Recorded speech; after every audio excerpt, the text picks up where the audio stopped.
မြန်မာကုံဆောင်စလိုင်းထန်ခွေးရှိန်ရဲ့အောင်ပွဲစီတို့ခြေလန်းတင်များမြန်မာလက်ဝဲလောကရဲ့ကျေပွင့်တူဖြစ်တဲ့စလိုင်းထန်ခွေးရှိန်ကတော့လာမယ့်ပွဲစဉ်အတွက်အစွမ်းကုန်ပြင်ဆင်ထားပြီးဖြစ်ပါတယ်။သူရဲ့လေ့ကျင့်မှုတွေကတကယ်ကိုအားရစရာကောင်းတယ်လို့စိတ်သက်ပိုင်းကလည်းတက်ကြွနေတာတွေ့ရပါတယ်။ကိုချိန်မှာတော့ပရိသတ်ရဲ့တကယ်နဲ့အားပေးတဲ့တွေကိုကြားကျင်နေပြီလို့သိရပါတယ်။ကိုနိုင်ငံရဲ့အလံကိုကမ္ဘာအလယ်မှာလွှင့်ထူပြနိုင်မှုသူကတော့အစင်သင့်ပါပဲ။မိခင်နိုင်ငံကိုကောင်းဆုံးရလဒ်တွေယူဆောင်လာပေးဖို့သူကတော့ယုံကြည်ချက်အပြည့်ရှိနေတာပါ။မနေ့ကမှတော့ပွဲမတိုင်ခင်ရေးကြီးတဲ့လုပ်ငန်းစဉ်တွေကိုစတင်လှုပ်ဆောင်သွားကြတော့မှလည်းဖြစ်ပါတယ်။အားကစားမတယောက်အတွက်အခက်အခဲဆုံးဖြစ်တဲ့ weight trainer တွေကိုစနစ်တကျပြုလုပ်သွားမှာဖြစ်ပါတယ်။ခနာကိုရင်းရေတဲ့ပမာဏကိုစစ်ဆေးတဲ့ hydration test ကိုလည်းကြော်ဖြဲအောင်မှာဖြစ်ပါတယ်။အဲဒီနောက်မှာတော့ပြိုင်ဖက်နဲ့မျက်နှာချင်းဆိုင်တွေ့ဆုံမဲ့ face off အစီအစဉ်လာပါလိမ့်မယ်။ဒီစီစဉ်တွေကပွဲအချိန်ဟွာကိုပို့တော့မြင့်တက်စေမှာအသေးချပါ။ပွဲစဉ်ကိုတော့လာမယ့်တောက်ကြနေ့ညဘက်မှာစိတ်လှုပ်ရှားစွာနဲ့စောင့်ကြည့်ရတော့မှာဖြစ်ပါတယ်။ခံမှန်းကြည့်အားဖြင့်ည8:00 နာရီခွဲဝန်းကျင်လောက်မှာစတင်ထိုးတက်မှာဖြစ်လို့အားလုံးကအဆင်သင့်ပါပဲ။တပတ်တာရဲ့လုံးပေးရမတိုင်ခင်မှာမြန်မာလက်ဝဲပွဲကောင်းပွဲကိုကြည့်ရှုရမှာဖြစ်ပါတယ်။အိမ်ကနေပဲဖြစ်ဖြစ်တငယ်ရင်းနေနဲ့ပဲဖြစ်ဖြစ်တူအားပေးဖို့အချိန်စရာဆွဲထားကြပါဦးတိုက်ပွဲခေါ်တန်နေကြတော့မဲ့အချိန်ကတကယ်ကိုနီးကပ်လို့လာနေပါပြီ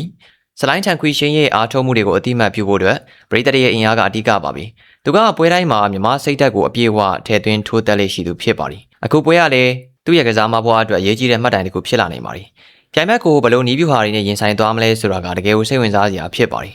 အားပေးရကျိုးနဲ့မဲ့ပွဲကောင်းတစ်ပွဲဖြစ်ဖို့သူကတော့အစွမ်းကုန်ကြိုးစားထားပါတယ်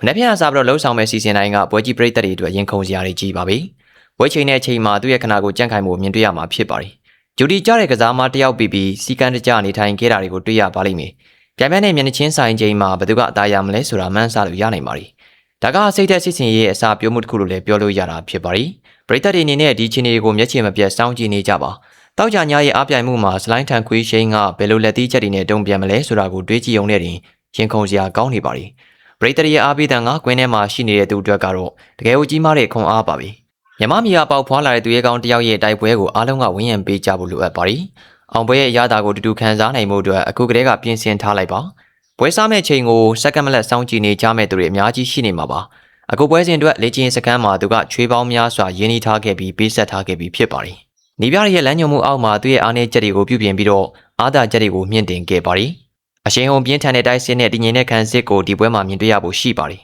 ။ကိုထက်အတွေ့အကြုံရှိတဲ့ပြိုင်ဘက်ဆိုရင်တောင်မှသူကတော့ကြောက်ရွံ့ခြင်းမရှိဘဲနဲ့ရင်ဆိုင်မှာဖြစ်ပါတယ်။မြန်မာသွေးရဲ့တက်တီကိုကဘာကားသိအောင်သူကတော့တက်တီပြပါလိမ့်မယ်။ဒီပွဲကရိုးထိုးတက်ပွဲတစ်ခုထပ်ပို့ပြီးတော့မြန်မာအားကစားလောကအတွက်ဂုဏ်ယူစရာဖြစ်စေမှာပါ။စလိုင်းထန်ခွေးရှိန်ကသူ့ရဲ့နုပညာဆန်တဲ့လက်ဝဲဗျူဟာတွေကြောင့်လူကြီးလူခင်ပေါ်များသူလည်းဖြစ်ပါတယ်။အခုပွဲမှာလည်းပရိသတ်တွေကိုအသေးရအောင်လုပ်နိုင်မဲ့အကွက်တွေပါလာအောင်မှာဖြစ်ပါတယ်။အောင်ပွဲရပြီးတဲ့နောက်မှာမြန်မာလန်ကိုပကုံးမော်တင်ပြီးတော့အောင်ပွဲခံမဲ့ပုံရိပ်ကိုမြင်ကျင်နေပါပြီ။အားလုံးရဲ့ဆူတောင်းမြတ်တာတွေကသူ့အတွက်တော့အကာအကွယ်တွေပါပဲ။ပွဲမတိုင်ခင်မှာလှုပ်ဆောင်မဲ့ face off မှာနှစ်ဦးသားအကြည့်ချင်းစုံမှုကတကယ်ကိုပြင်းထန်ပါလိမ့်မယ်။ဘသူကပိုပရိုတင်ငိမ်မှုရှိသလဲဆိုတာကိုဒီချိန်မှာအကဲဖြတ်လို့ရနိုင်ပါလိမ့်။စလိုင်းထန်ခွေးရှိန်ရဲ့မျက်လုံးတွေထဲမှာအောင်မြင်ခြင်းနဲ့ဆန္ဒတွေကိုထင်ရှားမြင်တွေ့ရမှာပါ။ဒါကသူ့ရဲ့ပြင်ဆင်မှုတွေအပေါ်မှာထားရှိတဲ့ယုံကြည်ချက်ကိုပြသနေတာဖြစ်ပါတယ်။ပရိသတ်တွေအနေနဲ့အဲ့ဒီပုံရိပ်တွေကိုကြည့်ပြီးတော့ပိုလို့တောင်မှစိတ်လှုပ်ရှားလာကြမှာအသေးချပါ။တောက်ကြနေည8:00 နာရီခွဲဆိုတာကတော့ပရိသတ်တွေအားလုံး TV ရှေ့မှာဖြစ်ဖြစ်ဖုန်းရှေ့မှာဖြစ်ဖြစ်စုယုံရောက်ရှိနေကြမယ့်အချိန်မှာပဲပွဲစဉ်တစ်လျှောက်လုံးမှာရင်ထိတ်ထိတ်နဲ့အားပေးရမယ့်အခိုက်အတန့်တွေကအများပြားနေပါလိမ့်မယ်